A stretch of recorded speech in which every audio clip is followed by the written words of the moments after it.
Hello hello, welcome to Mehta PG online classes. तो जैसा कि हमें पता है कि हम केमिस्ट्री पढ़ रहे थे, केमिस्ट्री में हम एमएससी प्रीवियस का टॉपिक स्पेक्ट्रोस्कोपी पढ़ रहे हैं, जिसमें भी हम माइक्रोवेव पढ़ रहे थे। आज हम माइक्रोवेव का दूसरा टॉपिक उठाने वाले हैं, जिसका नाम है हमारा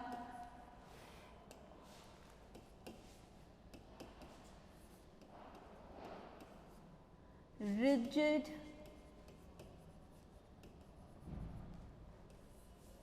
रोटेटर।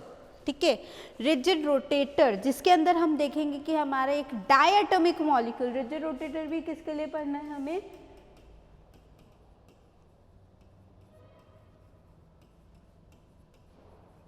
डायटोमिक मॉलिक्यूल के लिए, कि हमारा एक मॉलिक्यूल डायटोमिक है तो वो कैसे हमारा बिहेव करता है रिजिड रोटेटर की तरह। तो बेसिकली देखो, रिजिड रोटेटर के लिए हमें सबसे पहले तो हमारे ऐसे एलिमेंट्स लेने हैं जो कि हमारे रिजिड हो, जिनका मूवमेंट केवल अपनी पोजीशंस के ऊपर हो सके, मतलब अबाउट द बॉन्ड एक्सिस। जैसे हम क्लासिफिकेशन में पढ़ रहे थे, तो ऐसे तरीके का रोटेशन जो अपनी ही लोकेशन के ऊपर हो सके। वैसे तो ये हाइपोथेटिकल सिचुएशन है, लेकिन पहले हम हाइपोथेटिकल मानेंगे, देन हम उसके प्रैक्टिकल पे ऊपर जाएंगे। तो रिजिड पढ़ेंगे तो उसके बाद हम उसका नॉन रिजिड भी देखेंगे। तो सबसे पहले जो हम इसका देखने वाले हैं वो देखने वाले हैं diatomic molecule as a rigid rotator. इसका पूरा डेरिवेशन हमें करना है, उसके सिलेक्शन रूल देखेंगे, उसका एनर्जी डिफरेंस देखेंगे, उसके बाद उसकी लाइंस देखेंगे कि किस तरीके की उसकी लाइंस हमारी आती हैं। ठीक है, तो सबसे पहले अब हम स्टार्ट करते हैं। देखो, हम यहाँ पे क्या लेंगे, ठीक है, हम यहाँ पे दो एटम्स लिए, इसका नाम A रख देते हैं, इसका नाम B रख देते हैं। मास की बात करें, लो भाई M1 रख दिया और इसका M2 रख दिया। ये दोनों ही किससे है, हमारे किसी ना किसी एक से अटैच्ड है। ठीक है, अब ये दूसरे एक दूसरे से अटैच्ड है, तो साथ ही साथ देखो ये जब बॉन्ड है, तो मैंने क्या बताया था कि सेंटर ऑफ मास नाम का एक चीज़ होता है। सेंटर ऑफ मास, सपोज मैं अगर ये बोलूँ कि M2 is greater than M1, अगर M2 ग्रेटर देन M1 है तो इसका मतलब इसका सेंटर ऑफ मास कहाँ लाई करेगा, M2 के पास लाई करेगा। तो अगर मुझे यहाँ से कोई भी निकालनी है प्रिंसिपल एक्सिस, तो मैं यहाँ से एक प्रिंसिपल एक्सिस निकाल सकती हूँ। ठीक है, और या इसके बिहाफ पे हम यहाँ पे रोटेशन कर सकते हैं। अब कुछ मैं इसमें टर्म्स दे देती हूँ। सपोज ये जो बॉन्ड डिस्टेंस है A और B की, इसको मैंने क्या नाम दिया है, R0। अब ये जो सेंटर ऑफ मास से डिस्टेंस है, इसको क्या नाम दिया, R1, और इसका क्या नाम दिया है हमने, R2। ठीक है, ये कुछ चीज़ें, और इसी से अब हम क्या निकालेंगे, इसकी एनर्जी निकालेंगे कि हमारी इसकी एनर्जी क्या रहनी है। तो सबसे पहले तो देखो हमने इसको रोटेशन कर रहे हैं अबाउट दी बॉन्ड एक्सिस।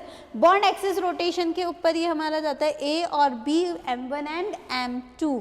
ठीक है, साथ ही साथ R0 इसकी रेडियस हो गई, ये R1 हो गया और ये R2 हो गया। अब इसको अगर हम देखें तो देखो फर्दर हम इसको क्या करनी है, अब हमें इसकी डेरिवेशन। ठीक है, डेरिवेशन के लिए देखो सबसे पहले जो हमें चीज चाहिए,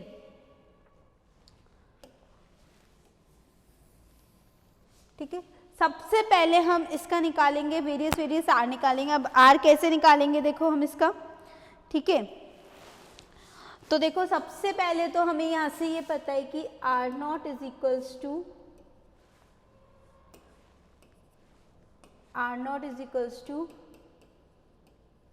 R1 प्लस R2, ये हो गई हमारी इक्वेशन 1। ठीक है, देन उसके बाद आएगा हमारा I is equals to moment of inertia. तो मोमेंट ऑफ इनर्शिया क्या हो जाएगा हमारा, लेट्स सपोज हमारी रेडियस R1 R2 है, तो मोमेंट ऑफ इनर्शिया जो कि हमारे दोनों मॉलिक्यूल्स के लिए होगा, वो हम कैसे गिवन कर सकते हैं, हमारा R1 प्लस M2 R2, ये हो गई हमारी सेकेंड इक्वेशन। ठीक है, अब हमें ये पता है कि M1 R1 स्क्वायर, एक minute, M1 R1 square and M2 R2 square. अब हमें क्या देखना है, देखो R naught is equals to R1 plus R2 है। अब हम क्या कर सकते हैं इसके अंदर R1 की जगह हम क्या पुट कर सकते हैं यहाँ पे, ठीक है। साथ ही साथ देखो सेंटर ऑफ मास की वजह से मैंने बताया ना m2 is equals to m1, तो ये सारी डिस्टेंस इक्वल होगी तो m1 R1 is equals to m2 R2 हो जाएगा। इक्वेशन थर्ड हो गई। अब हमें पता है m1 R1 is equals to m2 R2 है, तो जो हमारा मोमेंट ऑफ इनर्शिया है वो क्या हो जाएगा हमारा m1, ठीक है। m1 R1 क्या है हमारा m2 R2, तो लिख दो यहाँ पे m2 R2 R1, देखो ऐसे नहीं, फ्रॉम इक्वेशन 2 and 3, ठीक है। I is equals to m2 R2 and R1, एक R1 इसका रह जाएगा। देन उसके बाद क्या आएगा हमारे पास, अब m2 की जगह भी हम क्या लिख सकते हैं m1 R1 और ये R2, दोनों से क्या कॉमन आ जाएगा हमारा m1 plus m2 R1 into R2, ये हमारी इक्वेशन आ गई। इस इक्वेशन को नाम दे देते हैं हम कौन सी, फोर्थ इक्वेशन, ठीक है। अब हमें क्या पता है from equation 1, from equation 1 R1 is equals to हो जाएगा R0 माइनस का R2, ठीक है। अब इस R1 की वैल्यू जो है वो हम पुट कर देते हैं हमारी इस इक्वेशन के अंदर, putting the value of R1 in equation third. अब इसमें हम इसकी वैल्यू पुट कर देते हैं R1 की, तो लेट्स पुट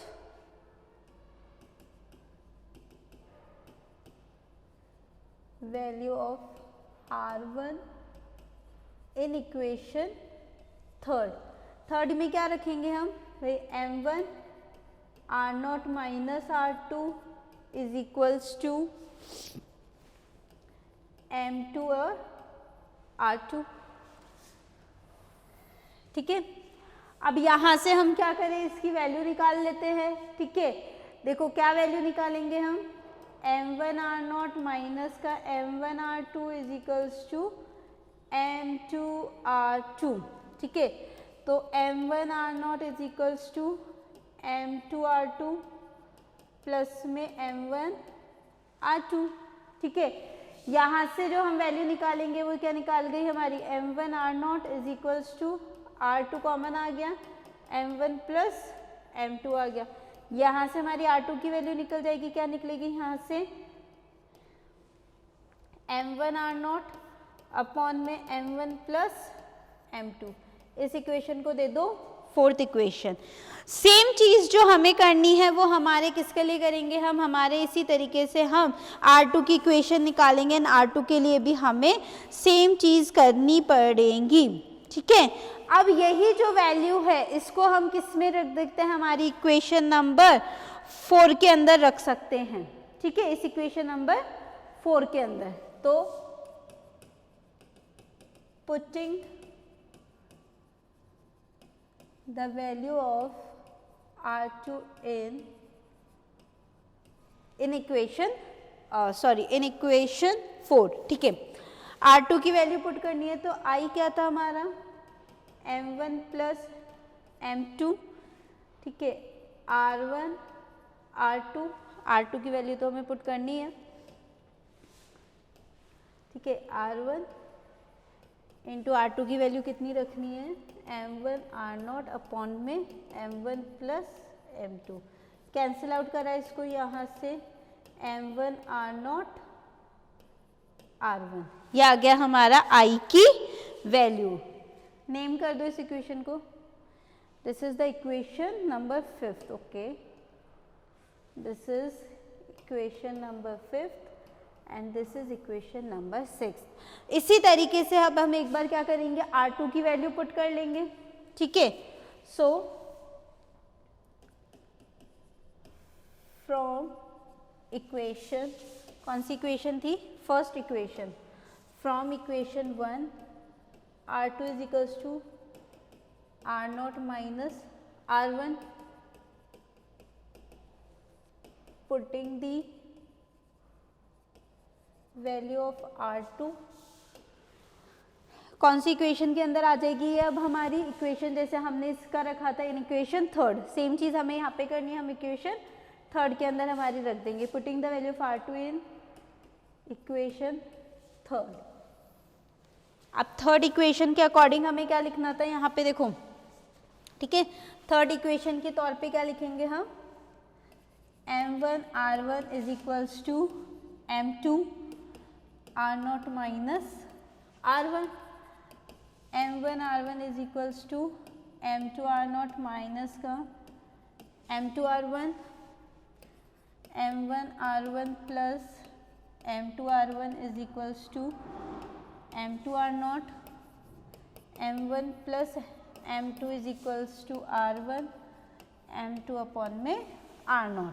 यहाँ से किसकी वैल्यू निकल जाएगी अब r1 की वैल्यू निकली m2 अपॉन में r0 m1 प्लस m2, ये आ जाएगी हमारी कौन सी चल रही है इक्वेशन सिक्स्थ, ये आ जाएगी हमारी इक्वेशन 7, ठीक है। अब जो ये इक्वेशन आई है इसको वापस किसके अंदर पुट कर सकते हैं हम, ठीक है। अब जो हमारी इक्वेशन आई है इसको हम पुट कर सकते हैं हमारा आई निकालने के लिए। अब putting the value of R1, कहाँ गया ये,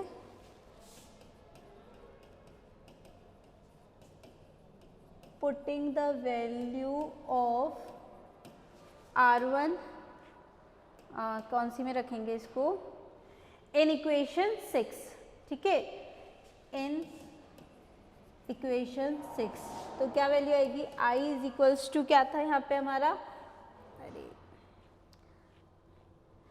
m1 r0 r1 था, ठीक है, तो यहाँ पे लिख देंगे हम m1 r0, ये आ जाएगा हमारे पास m2 r0 अपॉन में m1 प्लस m2। इसको थोड़ा सा अगर हम अरेंज करें तो m1 m2 अपॉन में m1 प्लस m2 और ये आ जाएगा हमारे पास r0 square.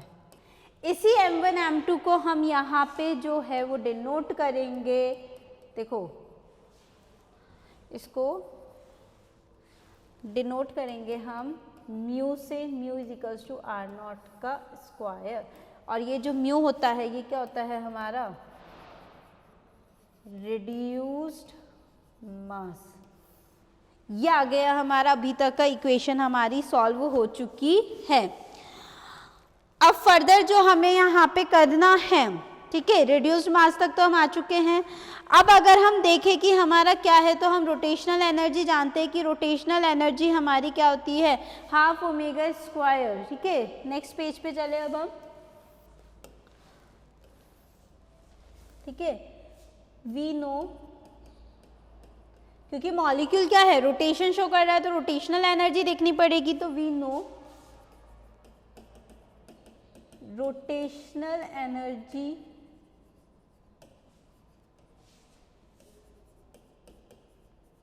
of a molecule is given by E is equals to half I omega square, ठीक है, E is equals to half I omega square. इसको भी डिनोट कर देते, कौन सी इक्वेशन चल रही है ये हमारी, ये हो जाएगी 7, ये 8, हर को देखो डिनोट करते हुए चलो इक्वेशन, ताकि क्या आगे जाके हमें परेशानी नहीं होगी, ठीक है।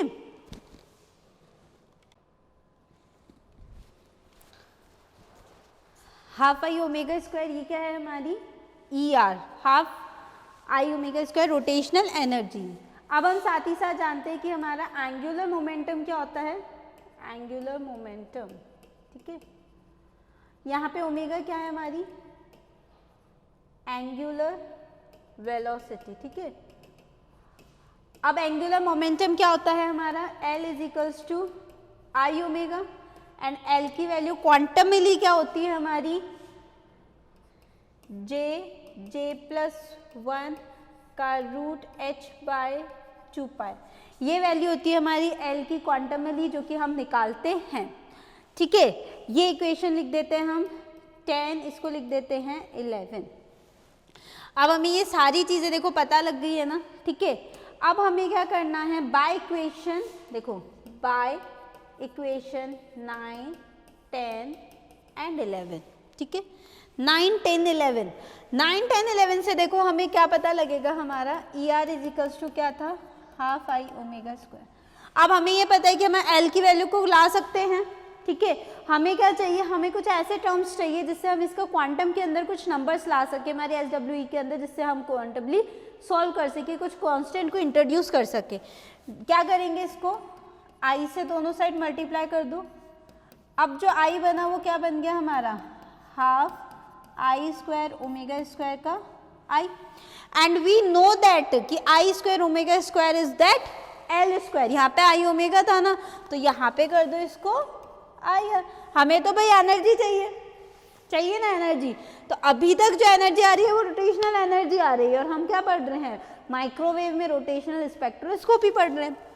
तो यहाँ से क्या लेकर आएंगे हम, हाफ एल स्क्वायर अपॉन के अंदर आई, ठीक है। अब एल की वैल्यू हमें पता है ना, यहाँ से एल की वैल्यू यहाँ से लियो, क्या आ जाएगी हमारी, रूट हटाएंगे तो जे प्लस 1, ठीक है। और उसके बाद क्या आ जाएगा, ये अपना एच स्क्वायर के अंदर 4 पाई स्क्वायर, ठीक है। अब मैं इसको हटा के ई जे ले आती हूँ, क्योंकि हम क्या पढ़ रहे हैं, इसको क्वांटम नहीं पढ़ रहे, तो हम इसको एज अ ई जे भी डिनोट कर सकते हैं। क्या हो जाएगा यहाँ पे, ये देखो जे प्लस 1 एच स्क्वायर के अंदर 8 पाई स्क्वायर। ये जो एनर्जी हमारी आई है रोटेशनल एनर्जी, ये किस में है हमारी, जूल के अंदर। बट जनरली हम अगर रोटेशनल स्पेक्ट्रोस्कोपी या कोई सी भी स्पेक्ट्रोस्कोपी पढ़ती है तो हमारे लिए जो वैल्यूज़ होती है वो सेंटीमीटर इनवर्स में ज़्यादा इजी होती है। तो इसको हम क्या करेंगे, सेंटीमीटर इनवर्स के अंदर हमारी एनर्जी को कन्वर्ट कर देंगे। अब कैसे कन्वर्ट करेंगे, देखो, ठीक है, ई जे था ना इसको, अब इसको हम एप्सिलॉन ई जे लिख लेते हैं, तो ई जे की वैल्यू क्या हो जाती है, ई जे बाय एस सी।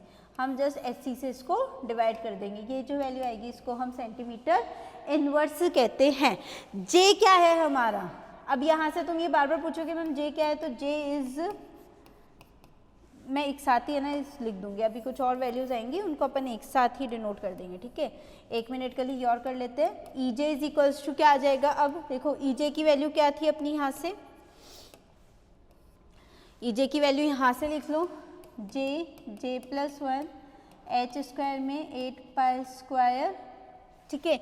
और साथ ही आ जाएगा हमारा एच सी, आई मैंने यहाँ से गायब कर दिया, आई भी आएगा यहाँ पे, ठीक है। तो आई आ जाएगा यहाँ से एच कैंसिल होगा। फर्दर जो वैल्यू आएगी वो बन जाएगी हमारी एप्सिलॉन जे प्लस 1 एच अपॉन के अंदर 8 पाई स्क्वायर आई सी। ये वैल्यू जो आई है वो आई है हमारी सेंटीमीटर इनवर्स के अंदर। अब साथ ही साथ हमें सेंटीमीटर इनवर्स के अंदर तो हमारी वैल्यू आ चुकी है।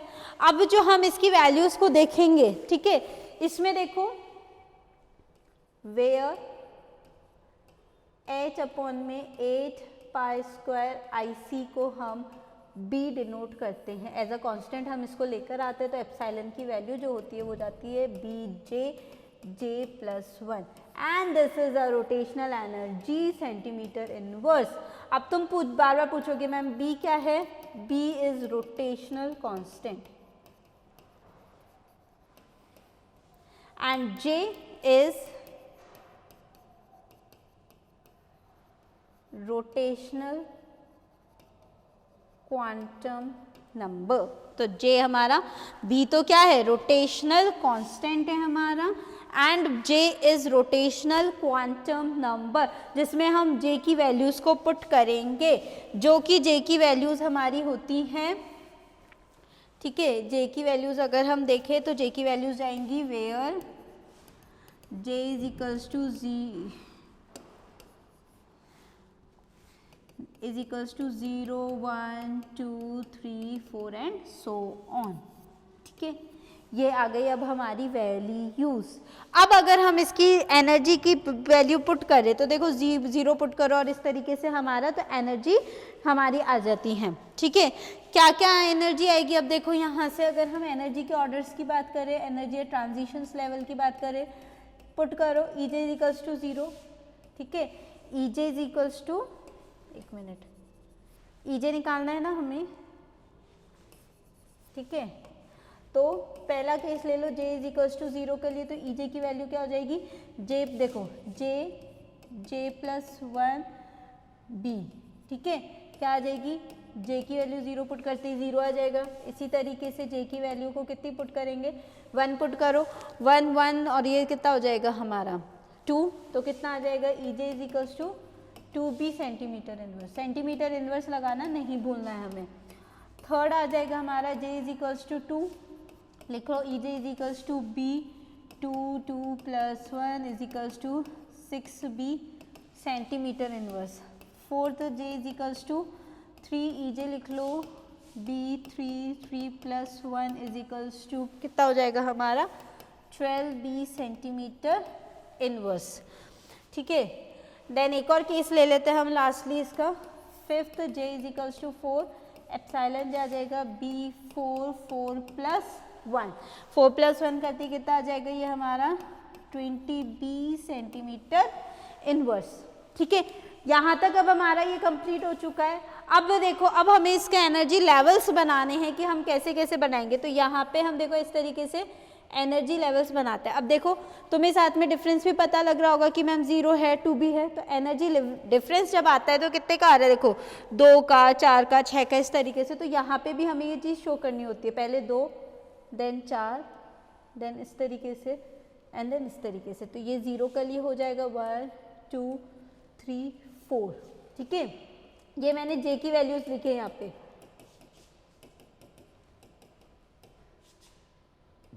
अब साथ ही साथ ये चीज़ जो होगी यहाँ पे, ये कितना आ रहा है हमारा? 0 centimetre inverse, 2B centimetre inverse, 6B centimetre inverse, और ये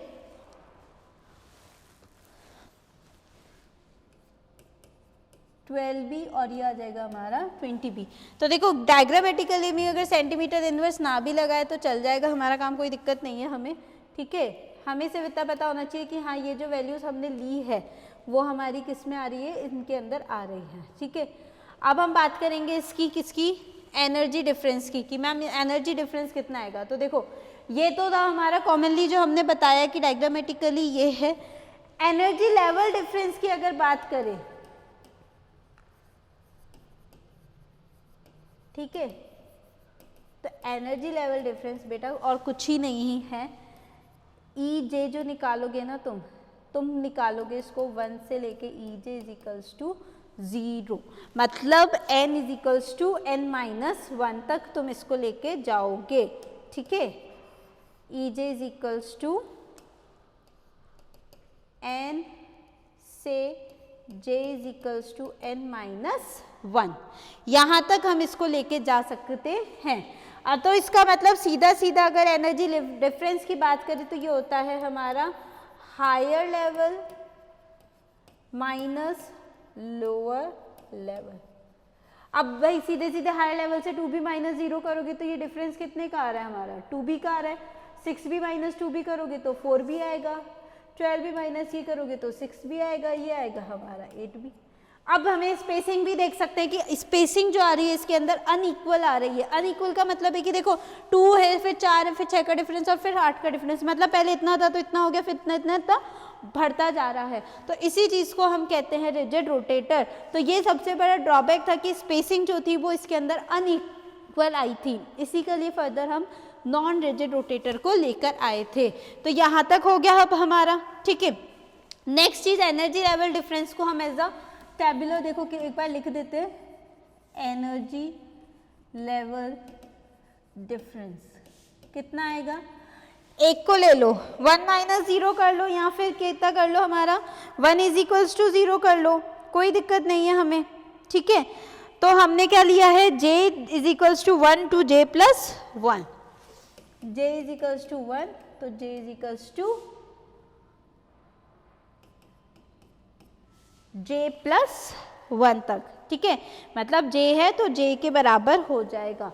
अब EJ लिख लो या फिर हम इसको एक म्यू से भी डिनोट करते हैं, तो ये क्या हो जाएगा, j की वैल्यू कहाँ से है, j+1 से कितनी हो जाएगी, माइनस कितना करना है हमें, j=1 था। सॉल्व कर लो अब इसको, वैल्यू क्या थी, bj+1 माइनस का bj+1, ठीक है। This is for the lower energy, एक जो रहेगा वो हायर एनर्जी के लिए हो जाएगा। तो यहाँ पे अगर हम वैल्यू रखें j की तो कितनी रखोगे, j+1 +1 माइनस का j कितनी हो जाएगी, यहाँ पे 1 रखा है ना, तो 1 + 1 हो गया। अब जो म्यू की वैल्यू आ जाएगी एज अ फ्रीक्वेंसी भी हम डिनोट कर सकते हैं, क्योंकि centimetre inverse is the form of the frequency, frequency की यूनिट होती है, तो इसलिए हम इसको एज अ फ्रीक्वेंसी भी यहाँ पे लिख सकते हैं, bj+1 j+2 माइनस का ही आ जाएगा हमारा 2b। अब यहाँ से हम म्यू की वैल्यू निकाल लेते हैं हमारी, b =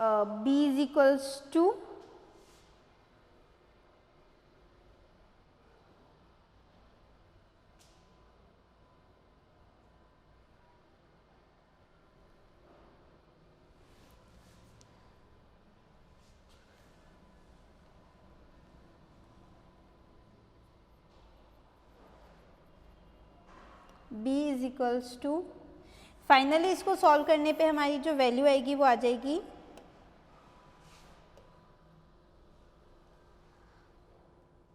bj+1 म्यू = 2bj+1। जब हम इस इक्वेशन को सॉल्व करेंगे तो लास्टली जो हमें मिलेगा वो इस फॉर्मेट के अंदर हमें मिल जाएगी। अब इसके अंदर पॉजिटिव भी आ सकता है एंड नेगेटिव भी आ सकता है, दो तरीके से ये चीज़ें हमारे पास इसके अंदर आ सकती है। अब हमें देखना है कि कौन सी चीज़ इसके अंदर हमारी आएगी, ठीक है। तो भाई 2bj+1 है हमारे पास, है ना। अब इसको क्या देखो, अगर देखो दो चीज़ें, हायर माइनस लोअर करोगे एंड लोअर माइनस हायर करोगे, दो चीज़ें हमारी हो सकती है। देखो बेटा, हायर माइनस अगर लोअर करते हो तो क्या होता है, एमिशन होगा, ठीक है। अगर तुम लोअर माइनस हायर करते हो तो क्या होगा, एब्जॉर्प्शन होगा, ठीक है। और इतना ना भी बोले हम, ठीक है, इतना ना भी बोले तो अगर हमारा देखो म्यू की वैल्यू अगर हमारी नेगेटिव आए, म्यू की वैल्यू अगर हमारी नेगेटिव है तो this is an emission process, और अगर म्यू की वैल्यू पॉजिटिव आ रही है then it is an absorption. तो हमें दोनों चीज़ों से हमारी एमिशन एंड एब्जॉर्प्शन स्पेक्ट्रोस्कोपी मिल सकती है। लास्टली अगर इस टॉपिक की बात करें अब हम, तो बस अब हमारा और एक बचा है, वो बचा है इसका सिलेक्शन रूल, ठीक है। देखो सिलेक्शन रूल क्या कहता है, selection rule is that phenomenon कि जिससे हमें ये पता लग सके कि हमारी एनर्जी कितना कहाँ तक रहने वाली है। एनर्जी इन सेंस का क्या मतलब है हमारा, कि भाई अगर हमने ये लेवल्स बनाए हैं तो हमारा एब्जॉर्प्शन जो है वो, यहाँ एमिशन है वो कितने लेवल्स तक हो सकता है, कि 0 से 1 है, 0 से 2 है, या फिर 0 से 3 है। ऐसे ट्रांजिशन या ऐसे प्रोसेस को जो हम बोलते हैं वो सिलेक्शन रूल कहते हैं, कि हमारा जो सिलेक्शन रूल है वो हमारा कितना होगा, ठीक है। तो इस प्रोसेस के लिए जो सिलेक्शन रूल होता है हमारा वो ±1 होता है, मतलब कि केवल और केवल जो चेंज है वो हमारा जैसे 0 1 2 है तो 0 से 1 जाएगा, 1 से 2 जाएगा, इसी तरीके से 1 से 3 जाएगा। आना होगा तो वापस वही 2 से 1 आएगा, फिर 1 से, जैसे तरीके से ही हमारा आ सकता है। इसको बोला जाता है हमारा सिलेक्शन रूल, जिसके लिए वैल्यू होती है हमारी del J = ±1। तो ये था हमारा रिजिड रोटेटर पूरा का पूरा, जिसके अंदर हमने क्या क्या पढ़ा है। देखो सबसे पहले तो इसका डेरिवेशन, कि भाई डेरिवेशन कैसे आता है, it is important for point we are for MSc previous के हिसाब से इस साल बहुत ज़्यादा ये इम्पॉर्टेंट रहेगा, ठीक है। डेरिवेशन पूरा का पूरा एज इट इज़ एक लॉन्ग क्वेश्चन तुम्हें मिल जाएगा 10 मार्क्स के अंदर, ठीक है। तो ये तो हो गई पूरी हमारी डेरिवेशन वाला पार्ट। देन ये हमारा एनर्जी बता दी कि एनर्जी कैसे निकालते हैं, देन हमारे पास इसका एनर्जी लेवल डिफरेंस आ गया, सिलेक्शन रूल आ गया, तो यहाँ पे हमारा ये ख़त्म होता है। So thank you.